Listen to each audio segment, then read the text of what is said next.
जहाँ कोई पत्थर की दीवार नहीं, ना कोई सोने का शिखर, फिर भी वो भारत का सबसे शक्तिशाली मंदिर था। ये कहानी किसी जमीन पर बने मंदिर के नहीं, ये कहानी है उस चलते फिरते भारत की जिसने विदेशी जहाज़ों को इबादत गाह बना दिया।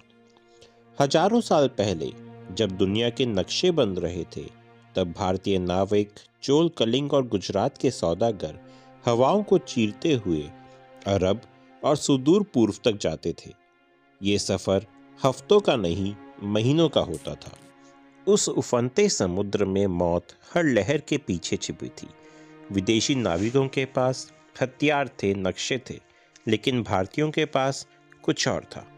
वे अपने साथ सिर्फ व्यापार का माल नहीं ले जाते थे, वे ले जाते थे अपनी जड़ें, अपना धर्म। जहाज के सबसे सुरक्षित कोने में चंदन की लकड़ी का एक छोटा सा आला बनाया जाता था।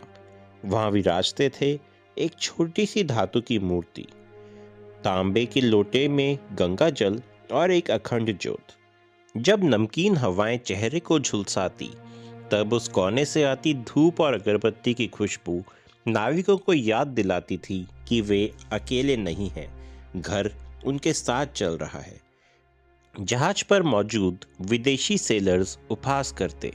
वे पूछते, ये लकड़ी का टुकड़ा तुम्हें तूफान से कैसे बचाएगा? समंदर तो सिर्फ ताकत पहचानता है। फिर आता था परीक्षा का वक्त, जब आसमान काला पड़ता और समुद्र जहाज को निगलने को तैयार होता।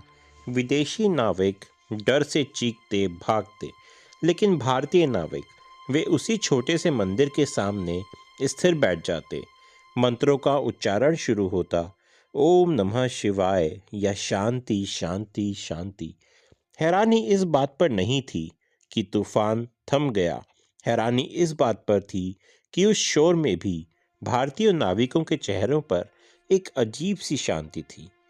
धीरे धीरे विदेशी नाविकों ने भी सिर झुकाना शुरू किया। उन्होंने देखा, यह धर्म किसी को बदलने के लिए नहीं, बल्कि संभालने के लिए है। इतिहास गवाह है, भारत के धर्म कभी भी तलवार के जोर पर नहीं फैले। वह फैले इन छोटे जहाज़ों के मंदिर से, वह फैले हमारे नाविकों के आचरण से। आज लोग पूछते हैं, भारत का पहला विदेशी मंदिर कहाँ था?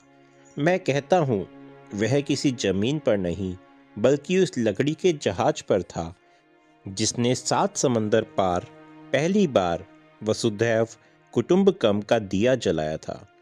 पत्थर तो टूट सकते हैं, लेकिन जो मंदिर विश्वास से बनते हैं, उन्हें वक्त की लहरें भी कभी नहीं मिटा सकती।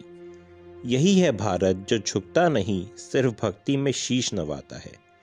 ऐसी ही और रहस्यमयी कहानियों के लिए हमारे चैनल को सब्सक्राइब करें और इस वीडियो को लाइक और शेयर करना बिल्कुल ना भूलें।